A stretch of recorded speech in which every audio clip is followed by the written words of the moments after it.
Petrol के दाम बढ़े हैं, डीजल के दाम बढ़े हैं और एलपीजी के भी दाम बढ़े हैं। इन सब का वास्ता वैसे तो पूरी दुनिया में जो कुछ हो रहा है उससे है, लेकिन भारत में चुनाव के चलते ये दाम रुके हुए थे। अब उनका झटका धीरे धीरे महसूस होना शुरू हो चुका है।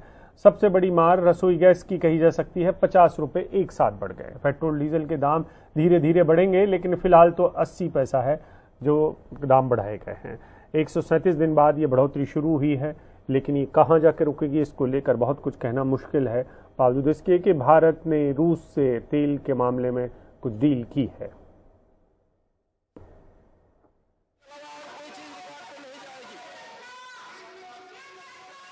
हमारे साथ है कांग्रेस के वरिष्ठ नेता शशि थरूर। आप लोगों ने अभी लोकसभा से वॉकआउट किया क्यों? जी, क्योंकि ये जो महंगाई के बारे में चर्चा नहीं करना चाहते हैं, तो हमने कहा कि अगर आप ऐसे विषय के ऊपर चर्चा नहीं करने के लिए तैयार है तो हम क्यों बैठे अंदर। वापस जाएंगे हम लोग, लेकिन फिर भी ये ठीक नहीं था, क्योंकि महंगाई देखिए, आप देखिए कि petrol, fuel, diesel, gas cylinder सारे के दाम बढ़ा दिए। मतलब वो चुनाव का खत्म होने तक इंतजार कर रहे थे और फिर लगा दिए। लेकिन हरदीप पुरी ने कहा था कि चुनाव से इसका कोई लेना देना नहीं है। क्या कहेंगे तो ये लोग, लेकिन यही किया था वो लोग, तो प्राइस को फ्रीज कर दिए ना चुनाव के समय, क्योंकि आप किसी को बिल्कुल तकलीफ नहीं देना चाहते थे वोट डालने के पहले। उसके बाद चला दिया, अभी फ्रीज नहीं है। लेकिन मैं सिर्फ ये कहना चाहता हूँ कि आप कभी भूल जाइए मत कि सबसे ज्यादा, मतलब 50% से ज्यादा एक भाग है टैक्स, केंद्र टैक्स और राज्यों का टैक्स। लेकिन केंद्र का टैक्स कम करने का कोई सोचा है नहीं। एक ही नहीं है, यही है वजह। ये सरकार जो है ये इसी तरह करती है, और अखिलेश यादव ने बार बार अपने कैंपेन में यही कहा कि यही दाम जो है इलेक्शन के बाद बढ़ने वाले हैं, आप लोग सतर्क हो जाइए। मगर अब पता नहीं इनको वोट करके कौन जिता के लाया, जनता तो नहीं लाई। हम विपक्ष के साथ हैं, अपनी आवाज उनके साथ में लाएंगे। और चुनाव के पहले भी मैंने कहा था, इस देश की जनता को आगाह किया था कि अगर भारतीय जनता पार्टी के राज में महंगाई से छुटकारा पाना है तो आप इनकी जमानतें जब्त कराइए, चुनाव हराइए, आप महंगाई से छुटकारा पा जाएंगे। लेकिन लोगों ने जिता दिया, फिर महंगाई बढ़ा दी इन्होंने। अगर एलपीजी सिलेंडर 50 रुपए महंगा हो गया, पेट्रोल डीजल का दाम महंगा हो गया, इसका मतलब कि ये सिर्फ और सिर्फ चुनाव का इंतजार कर रहे थे। चुनाव का परिणाम इनके पक्ष में, महंगाई बढ़ गई।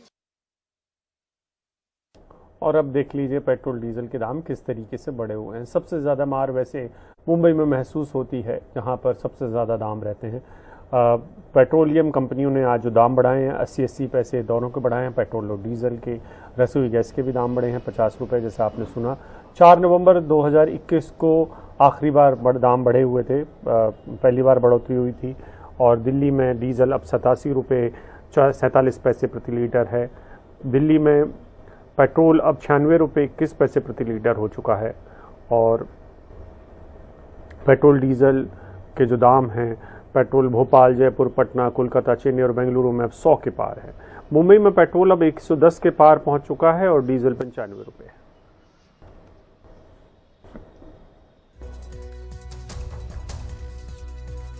एक 137 दिन बाद पूरे देश में एक बार फिर से पेट्रोल और डीजल महंगा हो गया है। 137 दिन तक इनकी कीमतों में कोई बदलाव नहीं किया गया था। मैं इस वक्त मयूर विहार पेट्रोल पंप पर हूं।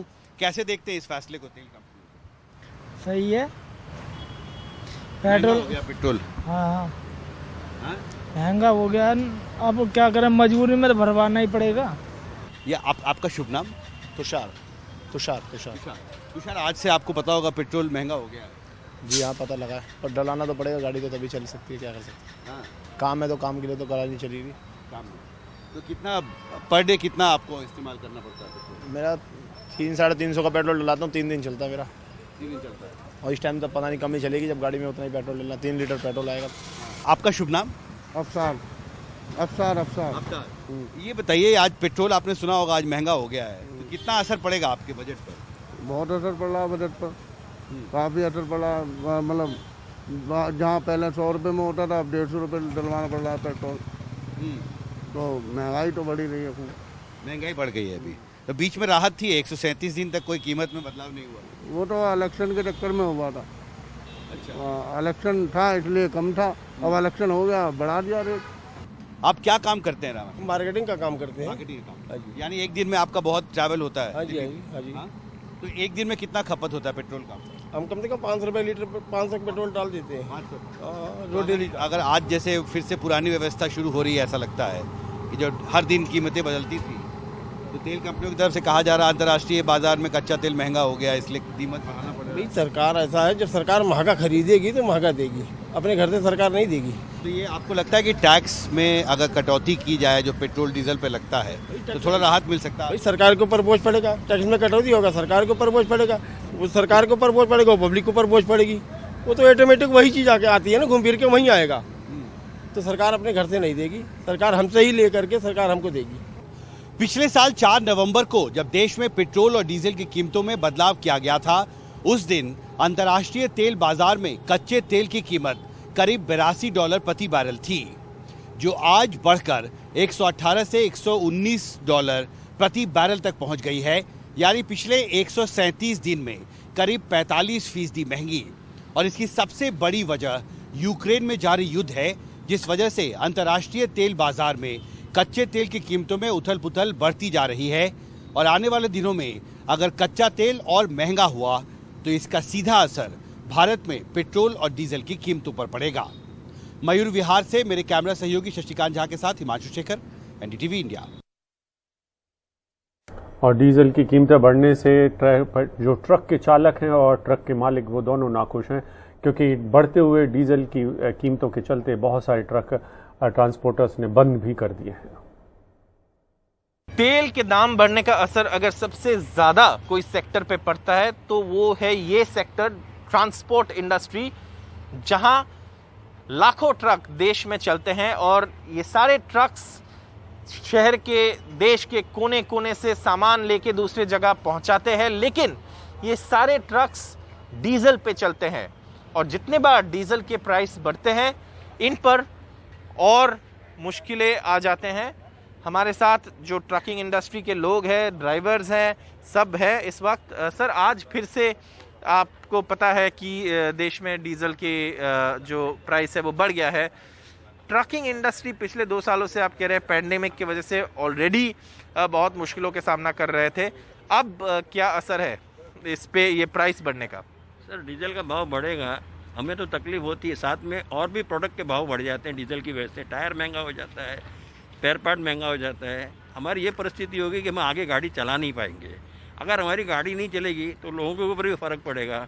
सब्जियां बाहर से मुंबई में नहीं आ पाएंगी, दूध नहीं आ पाएगा।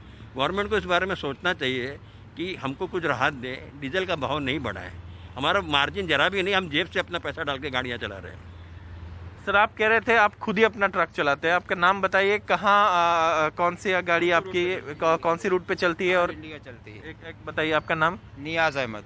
आप कहाँ, मतलब कौन सी ट्रक है आपके यहाँ पे है? हाँ, ये है। कितना खर्चा होता है? सबसे बड़ा खर्चा क्या होता है ट्रक चलाने में? सबसे बड़ा खर्चा क्या है? डीजल। डीजल। हाँ। और कितना बढ़ा है पिछले कुछ महीनों में? नहीं, पिछले अभी 2 महीने से तो बढ़ा नहीं है, वो भी आप भी जानते, 2 महीने जब से इलेक्शन का वो हुआ, जब से बढ़ा नहीं है। अब फिर बढ़ना चालू हो गया है। उसके पहले तकलीफ थी। 76 रुपये से 94 पे। 94, अभी 94 महाराष्ट्र में। और पहले कितना था? पहले 100 के ऊपर हो गया था। ठीक है, 76 के करीब था, 76 था। हाँ, उस टाइम राहत थी, बचता था, घर परिवार चल जाता था। 100 के ऊपर गया था। उसके बाद 100 के ऊपर हो गया तो वही हालत हो गई। गाड़ियां खड़ी हैं, एक हफ्ते माल नहीं है, 10 दिन लोग खड़े हैं। अभी देख, आप इनसे बात करिए, हर गाड़ी एक हफ्ते 10 दिन से खड़ी है। यही समस्या है जो ट्रक चलाते हैं, जैसे कि ये हमें बता रहे थे कि वो खुद ही अपने ट्रक चला रहे हैं, फिर भी वो जो खर्चा है उसको पूरा वो कमा नहीं पा रहा है। सरकार का कहना है कि ये डीरेगुलेटेड है, उनके हाथ में नहीं है। इंटरनेशनल सिचुएशंस के ऊपर क्रूड का प्राइस बढ़ते रहते हैं, लेकिन जो ट्रक चला रहे हैं उनका ये है कि अगर इतना बढ़ेगा तो उनके लिए ट्रक चलाना मुश्किल हो जाएगा। कैमरा पर्सन प्रवीण जी रोहित के साथ वाशी के ट्रक टर्मिनल से सौरभ गुप्ता, एनडीटीवी इंडिया।